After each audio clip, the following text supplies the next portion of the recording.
Welcome back. Get ready to turn on dark mode. We're actually going to open up the episode a little bit differently this week. Yeah, this week, Taylor and I wanted to take a moment to lend our support to the current cause at hand within America with the peaceful protests going on for Black Lives Matter. We hope during this time we can usher in social changes as a nation together and ultimately utilize this time together to listen, learn, and take action. Yeah, and if you're looking for ways to support other than protesting, you can look in our description. We'll leave links to like donations for the families and lives affected and just the general cause, and also other ways that you can support Black creators and things like that. And, we hope at the end of the day, 2020 leaves with hope, change, and love prospering within our nation. Amen. And before we dive into the episode, we're just going to have a moment of silence for George Floyd and all the other lives affected.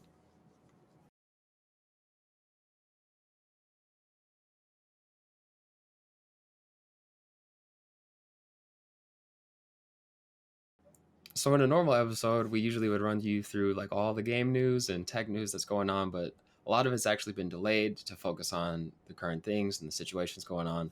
So we actually don't have too much to talk about. It's going to be a little Yeah. bit of a shorter episode, but I think that'll be helpful for us to just kind of focus on what's really matters here. Yeah. But a lot of things have been delayed. One thing was a little bit difficult for me to get over, the Sony event. Yeah. That was delayed on Thursday, but I mean, we got it makes sense. They really couldn't be celebrating PS5 news in the midst of this when people are out in the streets. Yeah, I think it's, call it political, call it whatever, but it's just, to me, when I saw that, that's like one time a delay actually made me kind of happy. I was happy that companies were so quick to jump on, like, all right, it's time to just focus on this. And Yeah, it's the one time a delay is not me it getting, makes sense. Like yeah, I'm not upset, but it was just like, dude, I was like so excited, and then you know, yeah, things happen. Uh, Madden has also delayed like their news about the next game. Call of yeah, Duty delayed their season 3, or season 4, excuse me, for what's it called, Warzone. hmm, Um, and then they even actually put up like a mission support message in the game, which I think was kind of cool, just so because like they have such a platform to like reach to people that are young and old, like everybody's playing, like all different demographics, so I think that's actually really cool. yeah, I saw like Rockstar Games, uh Grand Theft Auto and Red Dead Redemption 2, like they're kind of controversial video games, right? So like they yeah. they like actually shut down their servers for a few hours, just to like you know tell people to like focus on better things. That one surprised me, honestly. I mean, it's good on them to do that, but I didn't even think that, that was an option or that would be something that they would think through. So that's, Yeah, other than just a little PR statement, that's a big statement. yeah. I was surprised too, but I was like, good on them. Um, Cyberpunk, they had their Night City Wire, whatever the heck is called, that was like scheduled for the 11th, that got delayed.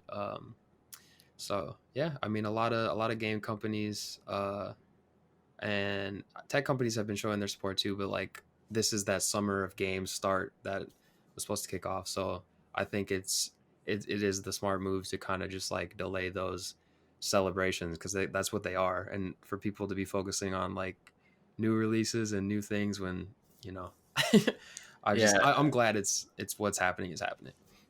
And it was honestly, this past week, it's hard to focus on anything really, even work. Like, it's just been such a emotional week that it's been hard to focus on really any gaming news. So I mean, honestly, good on them to, it needs to be shifted. That focus definitely needed to be shifted. So Yeah, that's for sure. But I mean, we do have to kind of relieve our frustrations, and when yeah, you're after you're done showing your support for the day, whether you're out protesting or donating, uh you got to like find a way to release that frustration, and we found just that outlet. anxiety too. Yeah. Yeah, We found that outlet just through like hanging out on Discord and impulsing purchasing other video games that we Likely didn't Definitely, need. definitely didn't need. Well, we purchased 3 games this week. Yep. Uh, I bought Mountain Blade. It sounds like I'm saying mountain, I was literally about to say but I'm saying mount, like mount a horse, and blade, like a sword. Two Banner Lord. that is a mouthful of a game, dude. It is a mouthful. It is a really intense game too. Like it's not like a I bought a game that I can finish in 10 hours. Like this game's endless, and from what it's early access too. So if you're looking at it, they update it every day. So if it looks crappy to you, they'll get better. But It'll get better. it's a medieval game, so you're immediately not about it, but it's pretty interesting so far. All right, let me say one thing. I do think that you have my disinterest misaligned. I'm not off the game immediately because it's medieval. I'm off of it because of like the style of the game. Like it's very like technical with like your inventory and like fighting styles, and like there's you can have like these large scale battles, but like you can zoom in and out, and like you have to do all this management that is just like the kind of medieval that I would look for is like For Honor, where it's just like strictly focused on the combat. I'm about to blow your mind because this game, where you see those scenes of large combat, granted you can do like commands, right, of the people you control, but it's never overarching. Like you're never doing like a strategy, like placing your units.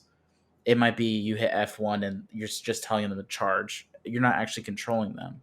The only person you control in combat is yourself. And those large battles, the main point of them is that you're a part of it. So like think of it as like a general being on the commanding field. Granted, he's giving orders and stuff, but he's still fighting, right? So you gain renown that way, and that's why there's those big battles. And this game has a bunch of countries, so you can get as far politically as you want and become like a ruler, or you could just be a merchant. You could not even touch those battles, and you can just do your own thing. This game is like zero structure. You can just go like almost like you could literally just do whatever you wanted. You become a peasant if you wanted to, and just go to a town and live there. But the combat is just you though. Like you, So like what's the point of the game though? I mean, hear me out.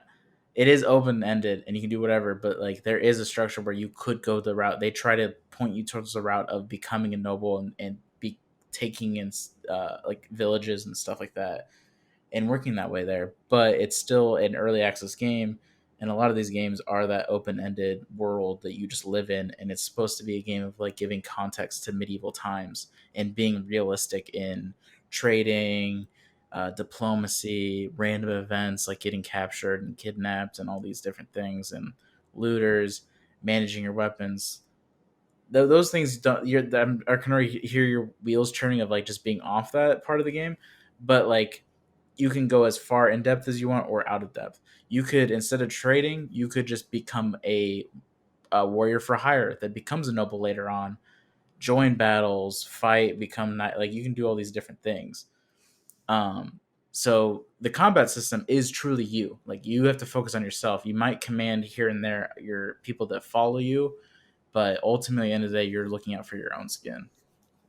So like I think you did a better job describing why I'm off the game just then than I did, but it definitely isn't because of the medieval aspect, but it is cool that you're saying you can go in and out of um like however in depth you want to go. But Yeah, like when I saw like you showed me some combat and I looked up one YouTube video for like 15 seconds when you told me look at this game.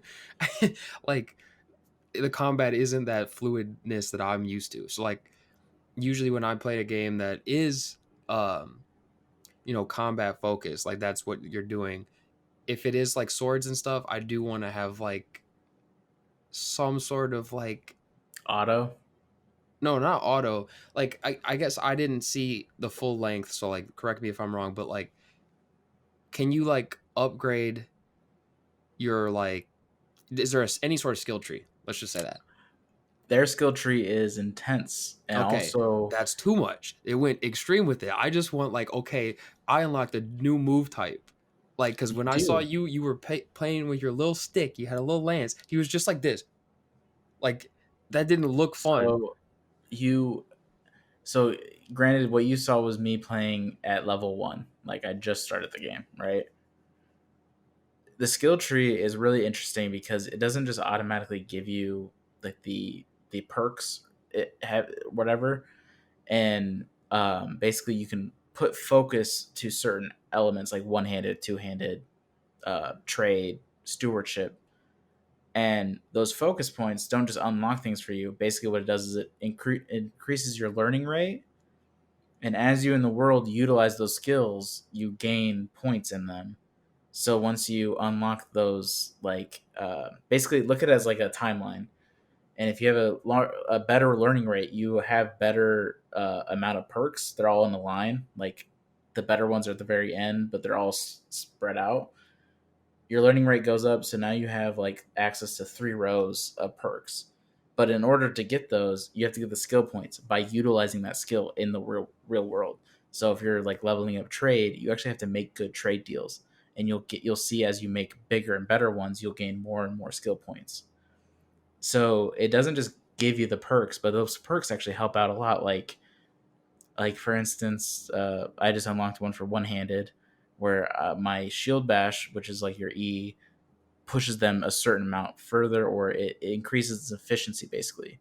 So when you were looking at me just do this, whatever, I might, by improving my athletics or improving my two handed, those attacks might become more efficient. So you might see them go more fluid or more fast paced, and you might see me make better kills and better like combat. All right, so there's a lot going on, but I think where I'm at now at the end of the day is I think I'm spoiled by combat being cinematic. Like, Yeah, it needs to look pretty. Like, some people don't really care for the way that Witcher Three's animations are with like or fighting is like it's pretty simple, right? But like it does have some pretty cool fluidity to it, and I don't mind it. Skyrim couldn't do because to me it was literally just run around chop chop. It looked like Minecraft to me with the way you just like would do, and then all of a sudden randomly he would do some crazy like flip around like beheading, and then you'd go back to just like chop chop. This game was like poke poke, at least when I was watching, and I was like, okay, I don't really see too much going from here because like the basic combat, like I don't know if it's just like the way like they collide with the enemy. It almost kind of looked like the dude just was like just like moving backward, like just taking it. Like there's no kind of like, oh, he's like actually getting like hit kind of thing. I'll say one thing. I think it looks a little realistic, and it looks, in my opinion, it's a fun challenge of the combat mechanics because you truly can't just go in guns blazing and do cool. You might be able to do cool heavy attacks and stuff, but it makes you super vulnerable, which is realistic. So you do go into more defensive, and you have to like look for where they're going to attack and block the right way.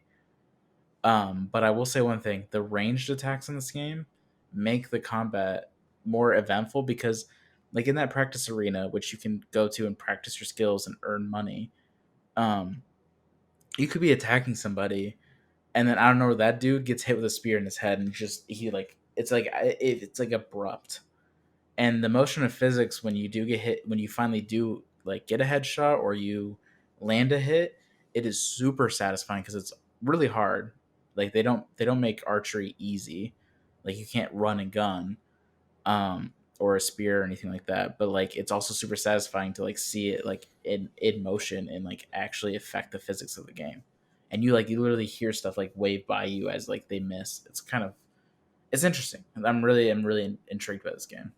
Yeah, I mean, like it's definitely a Keegan game. Like you showed it to me, and I'm like, this looks like fun for you, but Yeah. it doesn't have that level of polish that I'm looking for, What and if I told you it has multiplayer? it doesn't change anything. I'm sorry. All right, cool, cool, cool, cool. Oh man. All right, so that's your impulse purchase. Big impulse purchase. It's been on my wish list for a while, and I don't know why I just randomly was just like, yeah, bet. I mean, I don't know. You saw that I impulse purchased some game, and you're like, I need to. I think that was kind of Probably like, oh, he did Need it. for I need Speed. to do it. Yeah, honestly, you buying Need for Speed triggered me because it was two things. One, I really like following. my dry bread YouTube channel. Mm-hmm. He does a lot of good strategy game playthroughs. He posted that he was doing a let's play of Mountain Blade, and I was like, okay. And I started watching it, super entertaining. And I've watched like 6 or 7 videos. I'm like, wow, this is actually a really cool game. And then you were like, yeah. Yesterday I bought Need for Speed, so I'm like, No, I okay, texted you at 1 in the morning, like tell me or ask me why I'm ugly tomorrow at work, like on Slack. And then I get the warning to, all right, why are you ugly? And I'm like, I bought Need for Speed. But like, so I don't really have like I went and I looked at someone playing it. This game came out in 2019 in August, so it's almost a year old, and I will always seem to get a random craving to play a racing game, and then I'll sate that craving by buying the latest racing game, and then not playing it or I'll beat it and then I don't play a racing game for like another year, and then it's like, okay, I'm having that craving again. And I had that craving and I was like, okay, Need for Speed though, Heat came out and I was like, uh is it on sale? I found it was like $30 and I was like, all right, kind of what's have up? to. But then like I was like, all right, you know what? I'm gonna chill. Like Last of Us 2 is coming out. I'm still playing Fire Emblem, and I chilled for a night. I was good, right? I come on to Twitch to see my buddy streaming, him and three other friends that just bought the game, and I'm like, all right, where's my wallet? Like I had to, and then Rip. we all started playing. So it's it's pretty much like what Payback in 2017 I think should have been. That game got torn up. People hated it because it had loot boxes and like I don't know. I think the loot boxes was the biggest point because like you had to like roll slots to get upgrades on your car. It was really dumb. Um, but I I like this one because they've made like quality of life improvements. Like you don't have to unlock different sections of your car to customize. So it's not Oh, like, cool. okay, win this many events to then unlock your rear bumper. It's like, okay, I can make the car look however I want from the start, and I like that. You just have to make enough money. Um, Which then makes sense. they made it so where like this I at first I like this, but at other points it doesn't make sense. There's pretty much like almost no items except for like buildings that like stop you, like full stop. So you know how like you would be going and all of a sudden randomly like you would hit a tree and you would just like come full stop. That doesn't happen anymore. It just slows you down and the tree goes away, which sounds goofy, but where it works is like in the daytime, you have like actually legal sectioned off street roads where like the barriers, if you hit the barriers, you don't just like glide along with it. You go through them and then slow down. So now you're off the track and you need to come back on. I'm like, okay, I like that. So now I actually have to race a little bit smarter. Um, but then sometimes you'll hit a tree and you'll just bust through it and you're like, okay, that's kind of dumb. I hit like a stone fence and it just broke. And I was like, okay, probably not. But I mean, it's arcade racing. It's whatever. Yeah. um then they made it so where like every car is like viable, where you would pretty much like wonder why the heck is this like rinky dink Honda keeping up with like I don't know, like an Acura NSX, right? Like it doesn't make sense. But like they introduced like actual engine swapping, so where it's not like, okay, I just upgraded my crappy little engine. Like you actually like change it out, get like a racing engine in there and upgrades that way. um and your car isn't locked to just like, oh, it's only a race car, only off-road, only drift, only drag like it used to be.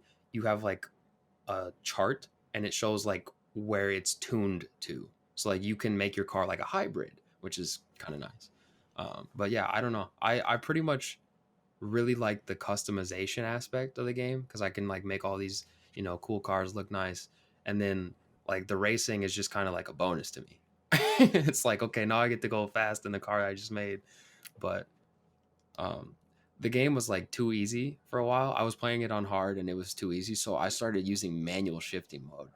I'm still using Ooh. a controller because I don't have a wheel. I don't want to pay for that. But like I have to shift up and down with the bumpers, and I actually kind of enjoy it. It like makes it That's a little cool. bit harder. But like, all right, you remember Most Wanted? Like Need for Speed Yeah. Most Wanted from like '05, like that was like the Need for Speed. And the cop chases and pursuits in that were so fun. But this game, like at night is when the street racing happens. In the daytime is when like legal sanctioned racing happens. So at night you have like this risk reward system, like they had in old Need for Speeds, like Rivals. Yeah. Now me trying to do manual shifting, like as I get higher heat levels, they like I'm trying to like shift down to like go faster, like to accelerate quicker and then back up, and I'm just getting like ruined. So like they are like really tough in this game. And I don't know if it's just because I'm playing on hard, but like it's like the first time where a Need for Speed game has like actually made me upset. Like, and I'm like, it's like, should I be happy about that? Like the game is challenging now. It's not like a cakewalk where I'm just like miles ahead of everyone. So I don't Yeah. know. You know, I when you bought that, I was like, I kind of want to play Forza. Like Also a good I, game. and then I was like, no, like don't even tempt fate. And then all of a sudden, I see the EA games are on Steam now, and sure enough, Need for Speed Underground, and I'm like, Yeah, they got all the oh, classics, dude. and I was like, oh, what nostalgia that game was, because I like Need for Speed when I first played it on Xbox, but Need for Speed Underground was like, let's start Boom, customizing. doom, doom, doom. Boo da doo da doo doo. Like you everybody knows that song when you open it up, dude. Uh Classic. It's only like $3 on I mean, Steam. honestly, like that might be worth the nostalgia. Just to like open Just it to boot up it up. and like just play like the first couple missions, $3. Plus, Like, I mean, Forza was like big on customization from the get go as being an exclusive on Microsoft. But like, I don't know why, but Need for Speed Underground for me, I had such nostalgic viewpoints of its customization versus anything else for some reason. It wasn't like oh, it was. it was like it was like revolutionary for its time. Like obviously like Forza was more like track racing, right? At the Yeah, start because they didn't have Horizon yet.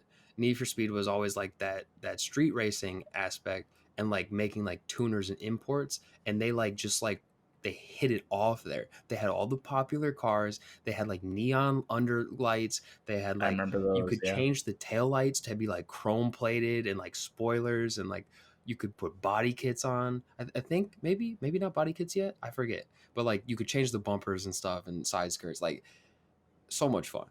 And yeah. everybody can remember, at least like if you play Need for Speed, like that game. um Although I don't know, like I said that like everybody likes Most Wanted, and usually they do, but I don't know which one people view higher. So actually, if you're watching this, let me know what you think. Do you like Need for Speed Underground, the original one, not two, Need for Speed Underground better, or Need for Speed Most Wanted? Because in my book, And I'm a Most Wanted guy. whatever gets the most votes, we'll play. Oh, okay. Was Most Wanted on EA or Steam? I don't know, but we'll find a way. Yeah, well, I I have an mean, Xbox original. dude, you know what's weird is I have the game on PS2. I had the black edition. Like my dad bought me the like I don't know, it was like limited edition at the time. I was so excited, right? I had a glitch in my game where I could not buy a new car past a certain person on the blacklist. Like I had like 3 people left and I was stuck with the Porsche 911. Like it was a decent car, but like I was like I want to get like the Ford GT or like some fast car, but I couldn't. Like I would go in, have enough money, buy the car, come out of the shop with no money taken out of my account and the same car. And I was like, okay, it looks like I'm stuck with this car. So I gave up. I came back years later, right? I'm like, I'm gonna beat this game with this car. I fully decked it out and I beat all the way through to the number one guy.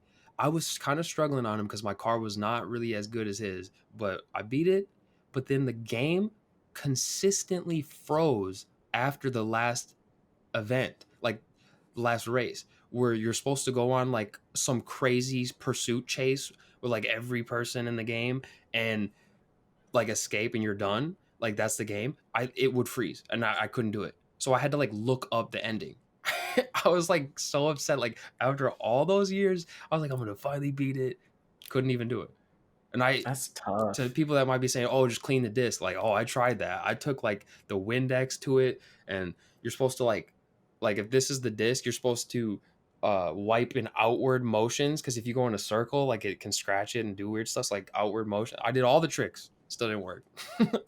Remember those early YouTube videos where it was like how to clean a broken disc, and it'd be like a super like scratched up, and then like they like put peanut butter on Dude, it, they and do then they all like. toothpaste, all the works. I had a friend that literally bought like he like 100% thought that that was like gonna fix it, and I remember Poor friend. I remember he fell for the peanut butter prank one, and like Did it I just was like ruin looking, it? it almost ruined his console because he didn't clean it off very well, and there was some peanut butter still on the disc tray. Jeez, man. Oh man, I don't Oh know. boy. I'm having nice nostalgic memories of the PS2 now, but I want to boot on my Xbox now. I'm gonna play some Marvel Ultimate Alliance or some shit. I don't know. Who like you said in knows? the I had fun for a hot 10 minutes, and then it wasn't fun anymore. So maybe that'll happen with Need for Speed. Although I have Need for Speed Most Wanted. when I booted that game up, like after not playing it for like 5, 6 years, like it was still a lot of fun. So I don't know. It's been 10 years since I last played it. It probably would still be pretty entertaining. I don't know. I feel like that game could never get old to me. But Jeez. let's talk about the game that we impulse together with absolutely zero like hype, temptation, or even knowledge of this game existed. None. I don't even know So how you like how. I think I don't really remember okay, why this happened. I remember exactly what happened. This is funny. Keegan, like, all right, I bought Need for Speed Heat, right, first day. Keegan the next day is like, all right, I'm like kind of itching for a game. He buys Mountain Blade 2, but he's been perusing the store all day, right? He's been looking. He notices the game, which I'm not gonna name just yet. He notices the game. It's like, oh yeah, like that kind of looks nice. Doesn't really do much about it because he's focused on Mountain Blade 2 Bannerlord, right? I say it right? Okay, so Yeah, that's purchased. nailed it. I come on later that day, and I don't even like, we were just chatting in Discord, and I'm looking at the store, and I'm like, or I think you told me about the EA stuff, and I was like, oh yeah, like there's sales. But then I see like tucked in the corner this game called Gunfire Reborn, and it's like $12. And I like hover over it, and the little thumbnail comes up, and it's just like overwhelmingly positive. And I'm like, you got my attention. So I click on that, and I'm seeing like this kind of like pastel colored, or like, what is that? What am I sure? Cell shaded, like cartoony graphics, first person shooter, roguelite game. But then I scroll down to the reviews, and the first thing it says it's Borderlands, Dead Cells, and Risk of Rain 2 all in one. Like, buy it. And I was like, Keegan, I'm buying it. Like, no questions asked. If that's what it is, it's $12. Buy it with me right now. I didn't even check yet to see if it had co-op. I just assumed. So like I purchased that, right? And then you're like, wait, did you see it? I like share my screen on Discord, like, yeah, here it is. And then I'm like, did you buy it? You share your screen. It's in the cart. We downloaded it. It was downloaded in like literally 2 minutes. And we start playing. And oh my gosh, like it's so much fun. And we actually are gonna have like a let's play series come out about it. We don't have it out really yet, but look forward to that in the future when that's ready. But what are your thoughts? Because I love it. I love it, but at the same time, if things don't change and we don't get past the first boss, I'm gonna not want to play this game anymore. So it is early access, and they're still fixing it, and they're still implementing heroes. They're still making fixes. I hope that they take the feedback and they either our system's broken or I don't know what's going on because we've literally gotten to level 15 and we haven't gotten past the first like chunk of the game. Yeah, we might be bad. No, I'm kidding. That's I absolutely mean, not me being bad in FPS. Mm-mm. The whole time me and Keegan are arguing about which skills from strategy to FPS like apply where. Like, yo, if you were more of a strategic player, you'd be knowing this stuff. And I'd be like, well, if you play more first person shooters, your aim would be trash. It's kind well, of funny apparently, dynamic. yeah, but aim doesn't even matter for Valorant, which I'm trying to learn. So, Oh, Keegan, dude. I warned you. You weren't gonna like it. At the end of the night, you're like, yeah, I can't do this. first of all, hear me out. The streams, I'd watch for a little bit, but in my opinion, first person shooters watching streams of to me is really boring.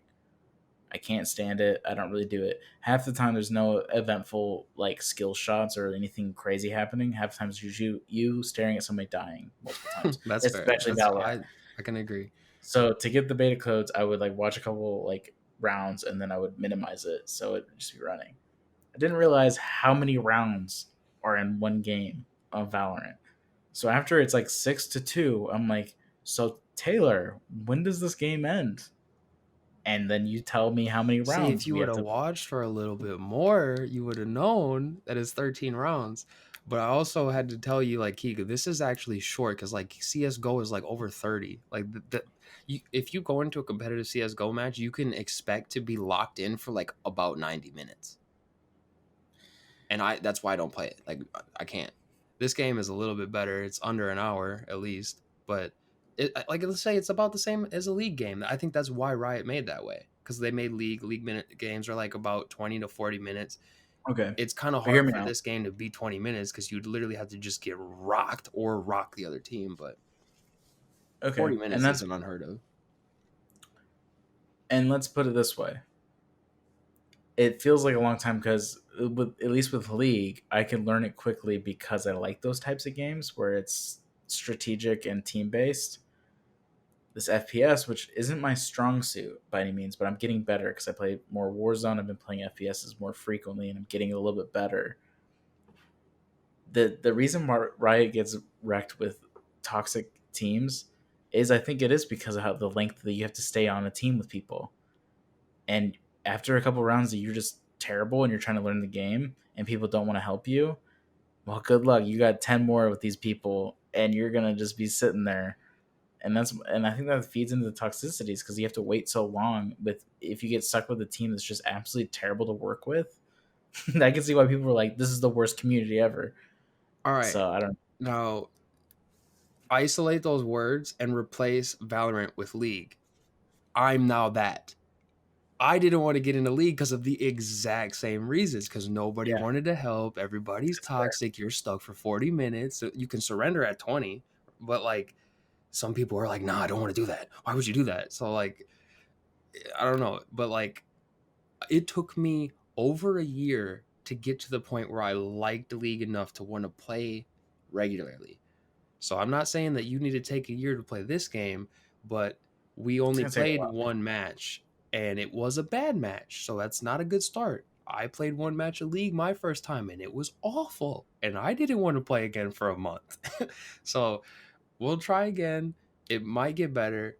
I didn't like the game the very first time, like Valorant. The very first time I booted it up, I was like, "Oh, dude, this is just CS:GO all over again. I hate it." Blah blah blah. But then I played like probably another 5 to 10 matches, and then at that point, I kind of got in the groove. I found a champ.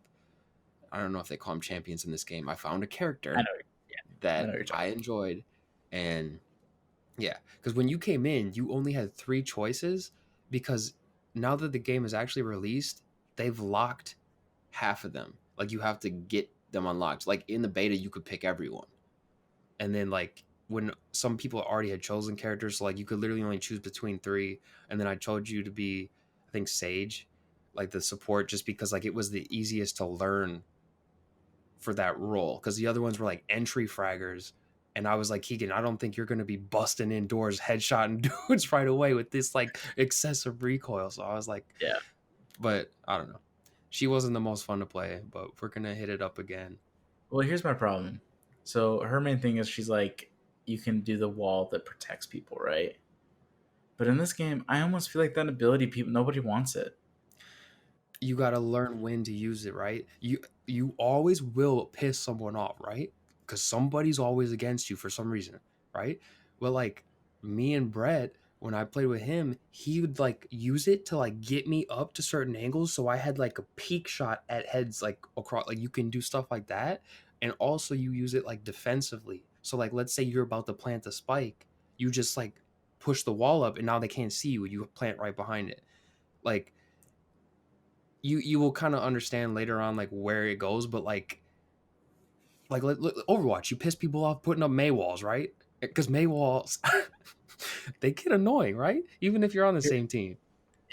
Okay, in my use case where I finally used it, where I thought, okay, this is the right time to use it, was when me and another guy are about to die. I got hit twice. My health went to like almost dead, and he's getting shot up, and I did a wall, and immediately he's like, "Why'd you do that?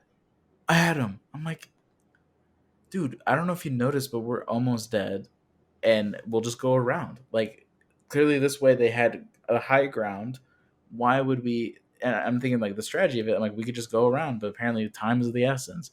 But like, I put it up, and then it's just 5 minutes of this dude yelling at me about how dumb I am, and I'm like, okay, I get it. League is similar, but at least we don't have voice chat where we're not getting lit up like that. But Yeah, that's the other thing. I like they added voice chat to League later, but like nobody uses it. It's just for like parties really. But like I was scared of getting roasted and flamed in chat.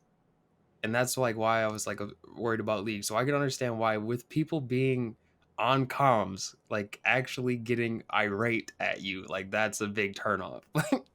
Oh it's man. different because at least in League, I could just like send a heart emoji. That's my ultimate thing. Whenever someone's like sending me heat for messing up or saying I'm trash, like multiple lines, I'll just send a little heart, Love you and too, then baby. they'll go even further, and I'll do like a heart. Or if like the enemy team's like in the all chat trying to like roast me, I'll just be like, I'll usually said like, "Oh, I love pain. Like, keep it coming, Oh guys." my god. Oh man, but Yeah, I yeah, found a way to deal, but like coming in, like I didn't even have the skills to back up like let's say I get flamed in an FPS, it's like all right, like I could shape up, I'll be fine. But like in that game, I was literally yeah, like I'm garbage, dude. Like what what do you want me to do? Like I can't change that like a snap of the finger. So I don't know. we'll see. At least in Warzone, I'm doing really well. Like surprisingly, That's shocking to me. I guess I shouldn't say I have, shocking, but like I have 5 Ws already. So I nice. mean, That's I'm pretty solid. I'm working just on it. it's just funny to me like the complete 180 like oh Call of Duty's bad, I don't ever want to play it again, and now he's like a regular. Welcome back, baby. Yeah, but I think it's because I finally found a battle royale I actually like. Yeah, that's Like, fair. I never really gotten any other ones either, and this is now my favorite. because PUBG was like the closest. Like before then, I actually did like PUBG, but like to me, Warzone is what I wish PUBG could have been at the time. And also it feels normal. Like I feel like I'm going back to when I was like really good, which was Black Ops. Probably was the last time I was like decent at Call of Duty. That's a good one. So like maybe like I'm tapping into like that version of Keegan when he was playing first person shooters, and PUBG I couldn't really do that. So I don't PUBG's know. garbage, dude. Like, I I shouldn't say that. It was fun for a bit, but I can't do it. Like, too clunky. Yeah. Again, an FPS that's too clunky to me, and it turns me off. When a game is just like you move in really weird ways and like the combat just feels off, I can't do it. But yeah, that's our the state of our impulse purchases and And hopefully as soon we can get those let's plays out to you guys as soon as possible. We had a lot of fun making them and playing games recording wise. If technology works with us, obviously that's been a big pain so far, but we hope to get more of that video creation out there. And again, we just hope that during this time we can just focus on the social changes at hand, and we'll get out of this, and hopefully it's peace, love, and positivity coming out. we gonna be all right. Yeah. I heard them yelling that in the peaceful protest. Like people are trying to stay positive during this time too. So like I think that's always a good thing. Like, cause it's easy to focus on the negatives, and like Yeah. we should, but like also you want to put some positive light on what can come of it. So Yeah, that's why I always like Logic's, peace, love, and positivity. He always does. I don't know. That's what I like to spread. So, there we go. all right, All right, guys. I hope you enjoyed the shorter episode this week, and we'll catch you in the next one. catch you guys later.